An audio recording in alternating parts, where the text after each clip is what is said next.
اور وہ ہمارے ہم نہیں بد امنی پھیلانے کے قائل ہیں. ہم تو وہ جو واقعہ ہوا تھا توہین رسالت کے مرتکب کو, جو توہین تو اس بیچارے نے کی بھی نہیں تھے, جو اسٹیکر پھاڑ دیے تھے اس کو مسلمانوں نے غلط کیا, اس کو قتل کرنا بنتا نہیں تھا.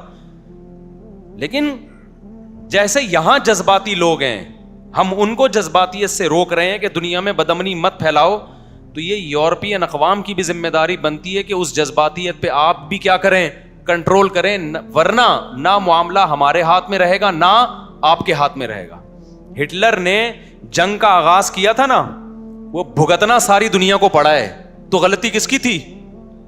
ہٹلر کی تھی کہ نہیں تھی؟ خدا کی قسم اس سے بڑی جنگ دنیا میں چھڑ سکتی ہے اگر اس طرح سے قرآن کو جلایا جاتا رہا اور محمد صلی اللہ علیہ وسلم کی توہین کی جاتی رہی, اور اس جنگ کے ہم ذمہ دار نہیں ہیں. ہم تھوڑی کہتے ہیں لوگوں سے کہ لڑو اور اس طرح قتل ہو, ہم تو کہتے ہیں بھائی لیگل راستہ اختیار کرو, قانونی راستہ اختیار کرو. تو جب گورنمنٹ کی سرپرستی میں یہ کام ہو رہا ہوگا تو لوگ لیگل راستے کے لیے جائیں گے کہاں جائیں گے لوگ لیگل راستے کے لیے؟ لوگ پھر ہماری بات سنیں گے کہ امن سے رہو اور پرامن احتجاج؟ لوگ کہاں سنیں گے؟ تو ہم تو ابھی بھی کہتے ہیں بھائی پرامن احتجاج کرو آپ, لیکن آپ بھی وہ کام کرو کہ دنیا میں امن خراب نہ ہو. مسلمان کسی قیمت پہ بھی پیغمبر کی توہین, قرآن کی توہین برداشت نہیں کر سکتے, ناممکن ہے. یورپین اقوام کو یہ بات سمجھ میں نہیں آ رہی ہے, وہ ٹرائی کر کے دیکھ رہے ہیں کہ ان کو ہوتا کیا ہے. آپ کھیلیں نہیں بھائی ہمارے جذبات سے. ہم کب کہتے ہیں کہ آپ قرآن پہ ایمان لے کر آؤ؟ ہم کب کہتے ہیں کہ آپ محمد صلی اللہ علیہ وسلم کو اللہ کا پیغمبر سمجھو؟ لا اکراہ فی الدین, اسلام کہتا ہے دین میں زبردستی نہیں ہے. لیکن آپ کو ہم قرآن جلانے نہیں دیں گے, محمد صلی اللہ علیہ وسلم کی توہین کرنے نہیں دیں گے. آپ محمد صلی اللہ علیہ وسلم سے اختلاف بھی کر سکتے ہو, آپ کے مشن پہ اختلاف کرو, جیسے کہ ہمیشہ سے غیر مسلم اعتراض کرتے رہے ہیں. اعتراض کرنا الگ چیز ہے, توہین کسی قیمت پہ مسلمان برداشت نہیں کر سکتا. اب اس کا حل کیا ہے؟ تو پہلا حل تو یہ کہ آپ جس حد تک ممکن ہو سوشل میڈیا پہ اپنا احتجاج ریکارڈ کروائیں. اس احتجاج کا بڑا اثر پڑتا ہے دنیا پہ. وہ جب دیکھتے ہیں نا کہ سارے چپ کر کے خاموش بیٹھے ہوئے ہیں, تو وہ سمجھتے ہیں کہ مسلمانوں میں غیرت آہستہ آہستہ کیا ہو رہی ہے, ختم.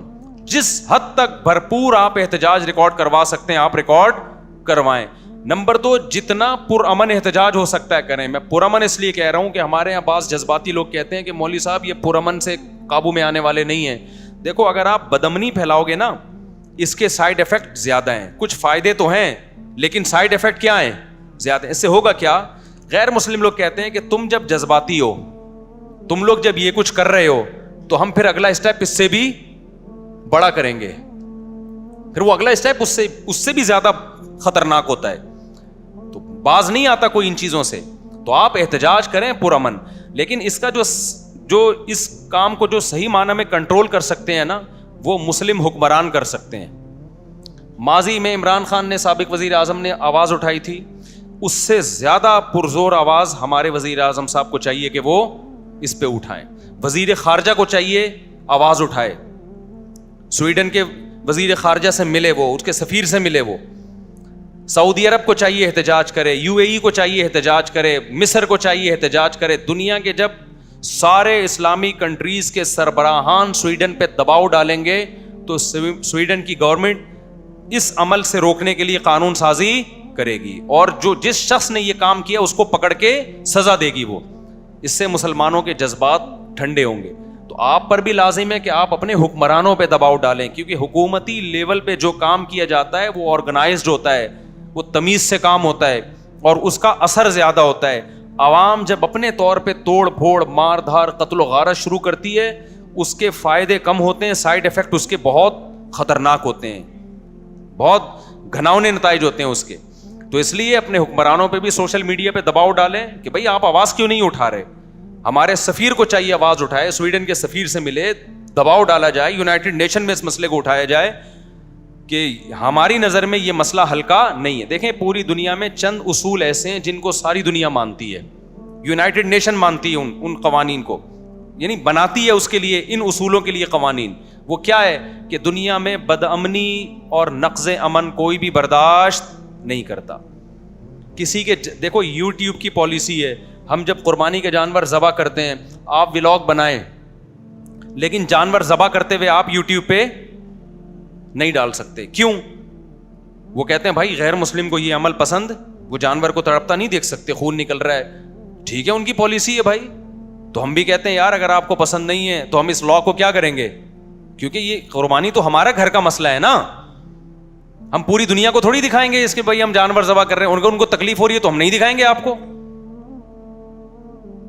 ایک جگہ سارے غیر مسلم بیٹھے ہوئے ہیں, آپ اونچی آواز سے اذان دے رہے ہیں اور وہ کہتے ہیں ہمیں نہیں سننی, تو شریعت بھی کیا کہتی ہے بھائی انہوں نے تھوڑی نماز پڑھنی ہے, نماز تو آپ نے پڑھنی ہے نا. تو آپ مسلمانوں کے لیے اذان دیں, ان کو پسند نہیں ہے تو آپ کیا کریں گے, خاموشی اختیار کریں گے آپ, یا آہستہ آواز میں اذان دیں گے آپ.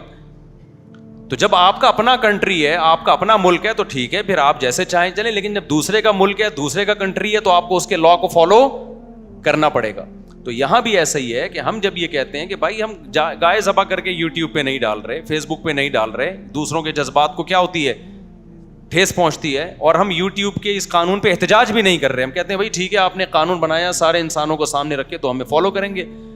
تو جب اتنے سے جذبات کو ٹھیس پہنچانے کی اجازت نہیں ہے کہ جی اس کو گائے ذبح ہوتا پسند نہیں ہے, تو آپ 1 ارب مسلمانوں کے, 1 ارب سے زیادہ مسلمانوں کے جذبات گائے ذبح ہونے سے کسی غیر مسلم کو اتنی ڈپریشن نہیں ہوگی. نبی صلی اللہ علیہ وسلم کی توہین اور قرآن کی توہین سے 1 ارب سے زیادہ انسان ہیں جن کے جذبات صرف مجروح نہیں ہوتے, بے پناہ مجروح ہوتے ہیں. تو یہ چیز دنیا میں نقض امن کا, بد امنی کا سبب ہے.